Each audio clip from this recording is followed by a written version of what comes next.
అంటే బ్రాహ్మణుని యొక్క ముఖం నుంచి, అంటే బ్రాహ్మణులంతా ఇప్పుడు ఎలా ఉన్నాం, బ్రాహ్మణులంతా ఆ బ్రహ్మదేవుని యొక్క విరాట్ స్వరూపం నుంచి ఈ నుదురు భాగం నుంచి జన్మించిన వారే బ్రాహ్మణుడు. ఆ భగవంతుని విరాట్ స్వరూపం నుంచి భుజాల నుంచి జన్మించిన వారే క్షత్రియ. భగవంతుని యొక్క ఊరుల నుంచి జన్మించిన వారే ఊరు. అదేవిధంగా భగవంతుని యొక్క పాదాల నుంచి జన్మించిన వారే సూర్యుడు. ఈ విరాట్ స్వరూపం నుంచి అంటే మనకు అందుకనే చెప్తూ ఉంటాము, ఈ బ్రాహ్మణులంతా కూడా ఏం కోరుకున్నారు వాళ్ళు. ఒకసారి బ్రహ్మదేవుడు ఒక సభను నిర్వహించారు. ఎప్పుడు అంటే కైలాసంలో పార్వతీ పరమేశ్వరుల కళ్యాణ సమయంలో బ్రహ్మదేవుడు ఒక సభను నిర్వహించారు.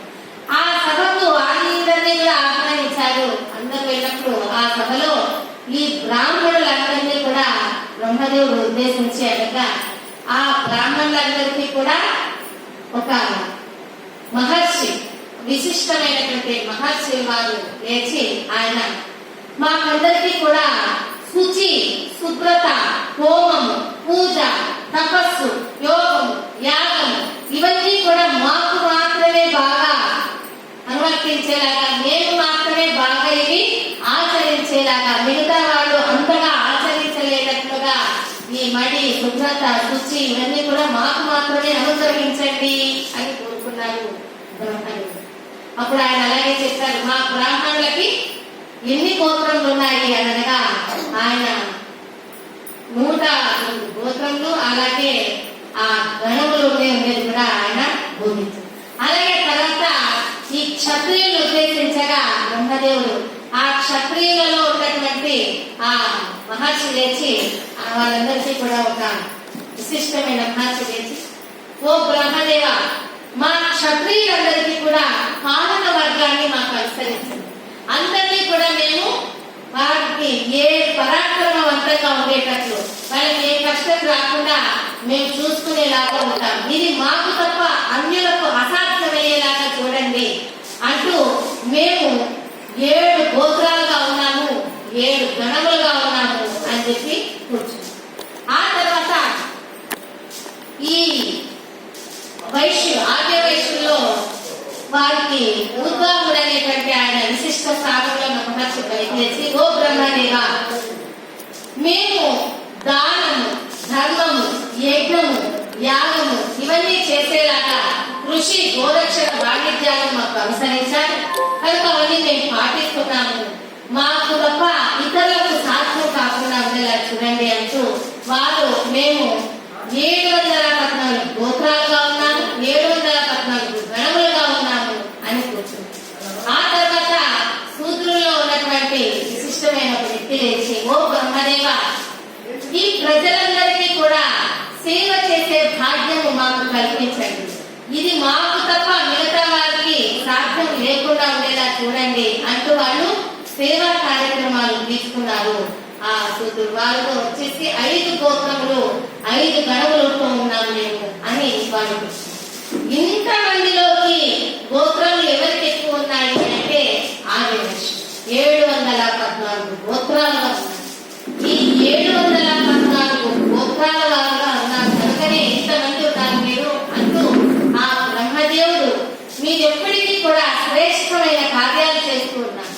ఎందుకంటే ఎక్కడైనా ఒక దగ్గర దేవాలయం నిర్మించాలన్నా, ఆ చలివేంద్రాలు నిర్మించాలన్నా, సత్రాలు నిర్మించాలన్నా, అన్నదాన శిబిరాలు నిర్మించాలన్నా, బావులు నిర్మించాలన్నా, చెరువులు త్రవ్వించాలన్నా, సామూహిక వివాహ సంస్థలు జరిపించాలన్నా, ఇలా ఎన్ని కార్యక్రమాలు చేస్తున్నప్పటికీ కూడా వాళ్ళందరికీ కూడా మీరు శ్రేష్టమైన కార్యాలు చేస్తున్నారు కనుకనే మీకు శ్రేష్ఠి అనే నామకరణాన్ని ఇస్తున్నాడు. మీరందరూ కూడా శ్రేష్ఠిగా పిలువబడతారు. అందుకనే చూడండి ఆదివేశ్వర పేరు చివరి ఏమవుతుంది, నారాయణ శ్రేష్ఠి, వెంకట్రామయ్య శ్రేష్ఠి, ఇలాగ పేరు చివరన శ్రేష్ఠి అని. ఈ విధంగా శ్రేష్టమైన కార్యాలు జరుగుతున్నాయి కనుకనే బ్రహ్మదేవుడు ఆ విధంగా మనకి ఒక గొప్ప నామాన్ని విరుదుగా బహు కలిగించారు. ఇలాగా ఇంతమంది ఇన్ని కార్యాలు చేస్తూ బ్రాహ్మణ, క్షత్రియ, వైశ్య, శూద్రులు చేస్తూ వాళ్ళ కార్యాలన్నీ తెలియజేశారు. మరి ఇన్నింటిలోకి ఎక్కువ మంది ఉన్నది ఎవరు? ఆర్య వైశ్యులు. ఇన్నింటిలోకి ఎక్కువ మంది గోత్రాలు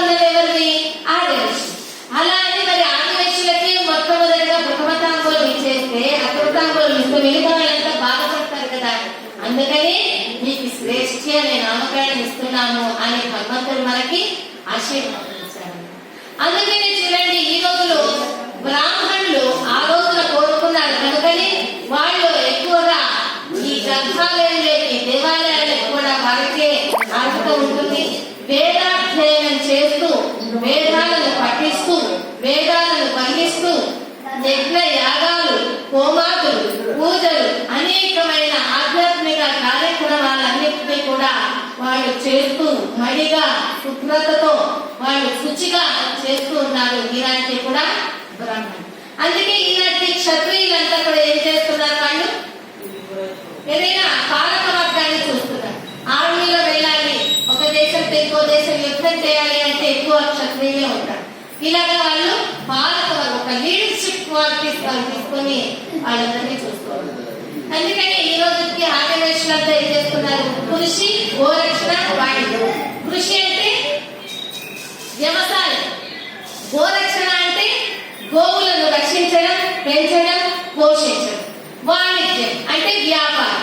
ఇలాగా కృషి, గోరక్షణ, వాణిజ్యాలను మనకి భగవద్గీతలోనే ఎన్నో విషయాలు తెలుపుతూ ఉండగా కృష్ణ పరమాత్ముడు అప్పుడు అర్జునుడు వారు, అవునయ్యా కృష్ణ, ఇన్ని విషయాలు బాగా తెలియజేస్తున్నావు, బాగానే ఉంది, ఇన్ని విషయాలు తెలియజేస్తున్నావు, మరి అయితే ఆదివేశుల గురించి కూడా ఏదైనా కొంచెం బోధించు అంటే అప్పుడు 18వ అధ్యాయంలో 44వ శ్లోకంలో కృషి, గోరక్ష, వాణిజ్యం, వైశ్యం, కర్మం, స్వభావం అంటూ అక్కడ తెలియజేశారన్నమాట. కృషి, గోరక్ష, వాణిజ్యం. అలాగా ఆదివేశు ఇప్పటికీ కూడా కృషి అంటే వ్యవసాయం, గోరక్షణ, వాణిజ్యం ఇవన్నీ ఆచరిస్తుంది. అంటే ద్వాపరయుగంలో కృష్ణ పరమాత్మ చెప్పింది కృషి, గోరక్ష, వాణిజ్యాలు ఆచరించాలన్నది కరెక్ట్. మరైతే ఇప్పుడు ఎప్పుడైతే వాసుదేవి అగ్నిగుండ ప్రవేశం చేస్తోందో ఆ చేయడానికి ముందు ఆ అగ్నిగుండాల నిర్మాణం అంతా కూడా చేయాలి కదా. అగ్నిగుండాలంటే 102 మంది దంపతులు అమ్మవారితో పాటు అగ్నిగుండ ప్రవేశం చేశారు. ఆ అమ్మవారి ఒక అగ్నిగుండం మొత్తం కలిసి 103 అగ్నిగుండాలు, 103 అగ్నిగుండాలను నిర్మించారు కదా. మరి వైశ్యులు ఈ భూమి పని తవ్వడం, గుంతలు తీయటం లాంటి పనులు చేయరాదు కనుక వాళ్ళు కూతురుల యొక్క అంటే మల్హరుడు అనేటువంటి వారి యొక్క నేతృత్వంలో ఈ గుండాలని ప్రవినప్పుడు ఆ అగ్నిగుండాలను నిర్మించిన దాని కోసం ఆనాడు కృషి, గోరక్షణ, వాణిజ్యాలుగా ఉన్న వాటిలో ఆ కూతురు వాళ్ళు కోరుకోగా కృషిని, గోరక్షణాన్ని వాళ్ళకి ఆ నగరేశ్వర ఆలయంలో నగరేశ్వరుడు పరమేశ్వరుడి సాక్షిగా, గురు భాస్కరాచార్యుల వారి సాక్షిగా, ఆ వాసవి అమ్మ సాక్షిగా, ఆ యొక్క సోదరుడు విరూపాక్షుడు సాక్షిగా కుసుమ శ్రేష్ఠి గారు ఇలా చేతులు పట్టుకొని ఉండగా కింద సూత్రులంతా ఇలా చేతులు పట్టుకోగా అప్పుడు కుసుమాంబ ఆ గంగా జలాన్ని ఇలా కాగపోస్తూ ఉండగా కుసుమ శ్రేష్ఠి గారి చేతుల మీదుగా ఈ సూత్రుల చేతుల మీదకి ఆ నీటిని బదిలేస్తూ కృషి, గోరక్షణాలను వాళ్ళకి బదిలేశారు. కనుకనే ప్రస్తుతం వాణిజ్యాన్ని మాత్రమే అమలు పరుస్తున్నారు ఆదివాసి. అందుకనే వీళ్ళకి వర్తకులు అని పేరు కూడా ఉంది. వర్తకులు విన్నారా ఎప్పుడైనా? ఒకప్పుడు బాగా వాడుకలో ఉండేది. అయితే ఇప్పుడు మిగతా కులాల వాళ్ళు కూడా వ్యాపారాన్ని చేస్తూ ఉన్నారు కనుక వీళ్ళకి ఆ పేరు కాస్త తగ్గిపోయింది. ఎక్కువగా ఆర్యవైశ్యులు, కోమట్లు, శ్రేష్ఠి, గుప్తా ఇలా పిలుస్తూ ఉన్నారు. వర్తకులు అనే పేరు రాను రాను తగ్గిపోతూ ఉన్నారు. వీళ్ళకి షావుకారులు అనే పేరు కూడా ఆదివేశులకు ఉండేటువంటి షావుకారులు. అందుకే పూర్వం ఒకప్పుడు అనేవారు, అమ్మ షావుకారు పిల్లలా అనేవారు. వాళ్ళు ఎంత పేదవారైనా సరే కానీ వాళ్ళు ఆదివేశుల అంటే షావుకారి అనే పేరు పిలిచేవాళ్ళు అన్నమాట. అందుకే ఇప్పటికీ కూడా ఆదివేశులు చూస్తారు, కోటికి పడగెత్తి కోమట్లలోన సాటి ఎవరు మేము సద్గుణములోన అన్నింత త్యాగివై ఓ ఆదివేశ్య నీకు నీవే సాటి ఓ ఆదివేశ్య. అంటే పూర్వము ఎంతో గొప్పగా శుచిగా అంటే ధర్మబద్ధంగా వ్యాపారం చేసి సంపాదించిన ధనాన్ని పూర్వకాలంలో వాళ్ళ ఇంటి గుమ్మం వైపు గుమ్మం పైన ఒక నాగపడిగని పెట్టి ప్రతిష్ఠ చేసేవారు. ఒకవేళ 10 కోట్లు సంపాదించారనుకోండి 10 నాగపడిగలు పెట్టేవారు. మిగతా వాళ్ళు చూసి అబ్బా ఈ ఆదివేశులు ఎంత కష్టపడి ఎంత ధర్మబద్ధంగా సంపాదించారో అన్ని 10 నాగపడిగలు ఉంటాయి, 10 కోట్ల సంపాదన ఉన్నట్టే ఏంటి అని అంటూ వాళ్ళు దండం పెట్టుకుని వెళ్ళేవారు. మరి ఇప్పుడు అలాగే పెట్టి వాళ్ళు వస్తారు కదా ఎవరు వాళ్ళు